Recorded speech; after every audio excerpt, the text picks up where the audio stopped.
IT job కోసం try చేస్తున్నారా? Coding tutor లో ట్రైనింగ్ తో పాటు స్టైఫండ్ అండ్ 100% జాబ్ గ్యారంటీ. నమస్తే, నేను Keshav. Welcome to Suman TV.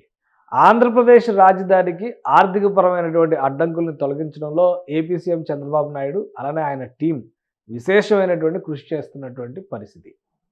ఎవరు ఊహించని విధంగా కేంద్ర ప్రభుత్వం కూడా క్యాపిటల్ డెవలప్మెంట్కి సంబంధించి చేయూతను అందించడానికి సంసిద్ధత వ్యక్తం చేస్తున్నట్టుగా సమాచారం. ఇప్పటికే 3 సార్లు ఢిల్లీ టూర్ జరిపినటువంటి చంద్రబాబు నాయుడు దీనికి కావాల్సినటువంటి కసరత్తు, బ్యాక్గ్రౌండ్ వర్క్ మొత్తం కూడా కంప్లీట్ చేశారు. పైగా ఎవరు ఊహించని స్థాయిలో world bank, Asian development bank ఈ 2 బ్యాంకులకి సంబంధించినటువంటి ప్రతినిధుల్ని రాజధాని నిర్మాణంలో భాగస్వాములు చేసేటువంటి ప్రయత్నాల్ని చకచకా ప్రారంభించారు చంద్రబాబు నాయుడు. ఈరోజు తొలిగా సమావేశం జరిగింది. ఆల్రెడీ ఇప్పటికే వరల్డ్ బ్యాంక్ ప్రతినిధులతో చంద్రబాబు నాయుడు ఒకసారి భేటీ అయ్యారు. ఆంధ్రప్రదేశ్లో జరుగుతున్నటువంటి వివిధ కార్యక్రమాల్ని వరల్డ్ బ్యాంక్ బృందం ఆల్రెడీ పరిశీలించి వచ్చినటువంటి పరిస్థితి. తాజాగా ఏషియన్ డెవలప్మెంట్ బ్యాంక్ కూడా దీనికి జత అయింది. ఇదే కాదు, ఇంకో 3-4 అంతర్జాతీయ బ్యాంకులతో పాటు దేశీయంగా ఉన్నటువంటి ఫైనాన్షియల్ ఇన్స్టిట్యూషన్స్ను కూడా అమరావతి అభివృద్ధిలో, ఆంధ్రప్రదేశ్ అభివృద్ధిలో భాగస్వాములు చేసే ప్రయత్నాల్ని చంద్రబాబు నాయుడు చేస్తున్నారు. దీనికి ఊతంగా కేంద్ర ప్రభుత్వం మరొక తీపి కబురు ఏపీ సర్కార్కి తెలిపినట్టుగా సమాచారం అందుతోంది. 1500 కోట్ల రూపాయల గ్రాంట్ని కేంద్ర ప్రభుత్వం ఇచ్చేందుకు, అంటే ఒక సహాయం రూపంలో ఇచ్చేందుకు కేంద్ర ప్రభుత్వం కసరత్తుని సిద్ధం చేసింది. దాని కథాకమామిషి ఏంటో ఒకసారి మనం చూసేటువంటి ప్రయత్నం చేద్దాం. ఎందుకంటే ఇప్పటికే కేంద్ర ప్రభుత్వానికి సంబంధించి 15,000 కోట్ల రూపాయలు అమరావతికి సహాయం చేయడం కోసం ఒక బడ్జెట్లోనే ఒక అంశాన్ని పొందుపరిచారు. అయితే ఇది బ్యాంకుల రూపేణా ఆర్థిక సాయం అవుతుందా, గ్రాంట్ రూపేణా ఇవ్వబోతుందా అనేటువంటి చర్చ రాష్ట్రంలో విస్తృతంగా జరిగింది. 2 బ్యాంకుల ప్రతినిధులతో రాష్ట్ర ముఖ్యమంత్రి భేటీలో ఉండగానే కేంద్ర ప్రభుత్వం నుంచి అందినటువంటి మరొక సమాచారం 1500 కోట్ల రూపాయల వరకు ఆర్థిక సాయాన్ని అమరావతిలో ఇమీడియట్గా పనులు మొదలు పెట్టడానికి కేంద్ర ప్రభుత్వం సుముఖంగా ఉన్నట్టుగా ఒక సమాచారం అందుతుంది. ఈరోజు తాజాగా వస్తున్నటువంటి రిపోర్ట్స్ ప్రకారం ఈరోజు చంద్రబాబు నాయుడు ఆంధ్రప్రదేశ్ ముఖ్యమంత్రి తొలి దఫాగా 2 భేటీలు నిర్వహించారు. అంటే గతంలో జరిగినటువంటి వాటికి భిన్నంగా ఏషియన్ డెవలప్మెంట్ బ్యాంకు అలానే వరల్డ్ బ్యాంక్ ఈ 2 ప్రతినిధి బృందాలని ఒకే చోట met with representatives from world bank and ADB HQ today to discuss hour vision and plans for Amaravati.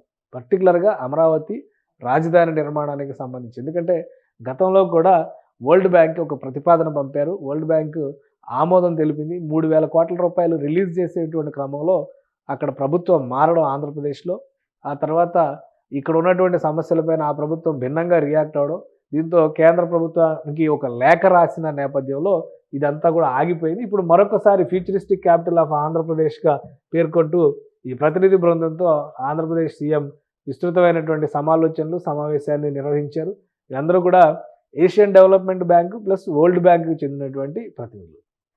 ఇదే సమయంలో వీరు భాగస్వాములు అవడంతో పాటు అంతర్జాతీయ సంస్థలు మరికొన్నిటిని, దేశీయంగా ఉన్నటువంటి ఫైనాన్షియల్ ఇన్స్టిట్యూషన్స్ కూడా చంద్రబాబు నాయుడు అప్రోచ్ అవుతున్నారు.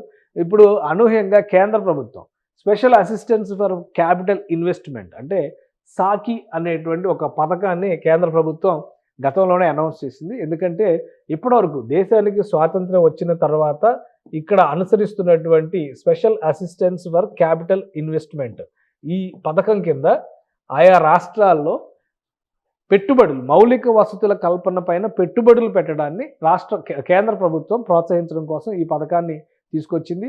దీనికి సంబంధించినటువంటి డిపిఆర్ని ప్రజెంట్ చేసినప్పుడు అవి ఆమోదయోగ్యమైనటువంటి ఫార్మాట్లో ఉంటాయి కనుక ఆయా రాష్ట్రాలకి ఆ పథకానికి సంబంధించి 66% కేంద్ర ప్రభుత్వమే అభివృద్ధికి ఆలంబనగా ఉంటాయి కాబట్టి 66% నిధుల్ని కేటాయించేటువంటి అవకాశం ఉంది.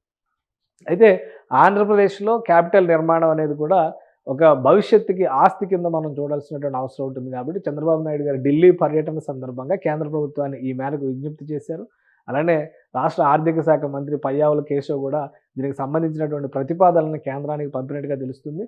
ఇప్పుడు ఇమీడియట్గా ఆంధ్రప్రదేశ్కి 1500 కోట్ల రూపాయలని రిలీజ్ చేయడానికి, అంటే 1500 కోట్లు రిలీజ్ చేయడం అంటే దీనికి కారణం 66% కేంద్ర ప్రభుత్వం సాయం ఇచ్చేటువంటి అవకాశం ఉంది. కాబట్టి ఆంధ్రప్రదేశ్ ప్రభుత్వం మొత్తంగా 2,200 కోట్లు అడిగినట్టుగా సమాచారం అందుతుంది.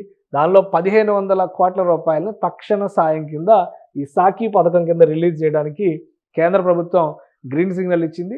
ఈ డబ్బులు కనుక రిలీజ్ అయితే, గతంలో ఆంధ్రప్రదేశ్లో క్యాపిటల్ డిజాస్టర్కి సంబంధించినటువంటి ఒక వైట్ పేపర్ని ఏపీ సర్కార్ రిలీజ్ చేసింది.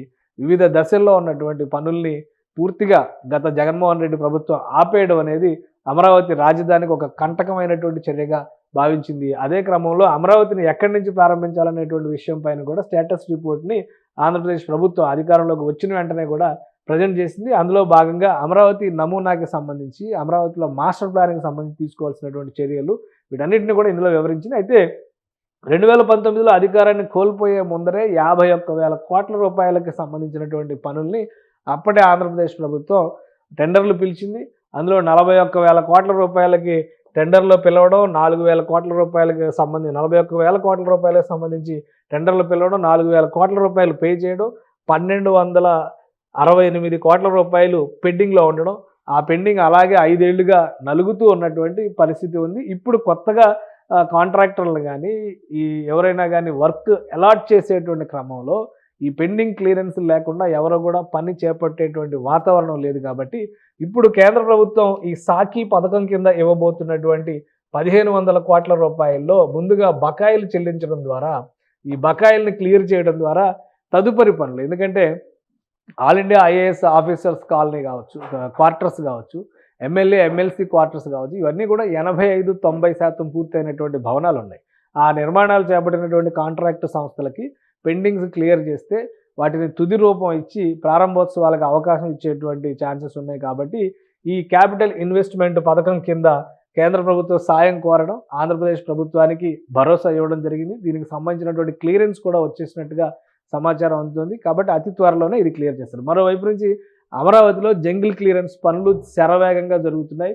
దాదాపు 14,000 ఎకరాల్లో విపరీతంగా విస్తరించి ఉన్నటువంటి ముళ్ళ చెట్లు, కంపలను తొలగించేందుకు 36 కోట్ల రూపాయలతో ఒక టెండర్ను పిలిచింది రాష్ట్ర ప్రభుత్వం. గత 10 రోజులుగా ఈ పనులు జరుగుతున్నటువంటి పరిస్థితి. ఈ నెలాఖరికి పూర్తిగా ఈ పనులు కంప్లీట్ చేయాలనేటువంటి ఆలోచనతో రాష్ట్ర ప్రభుత్వం ప్రయత్నాలు చేస్తుంది.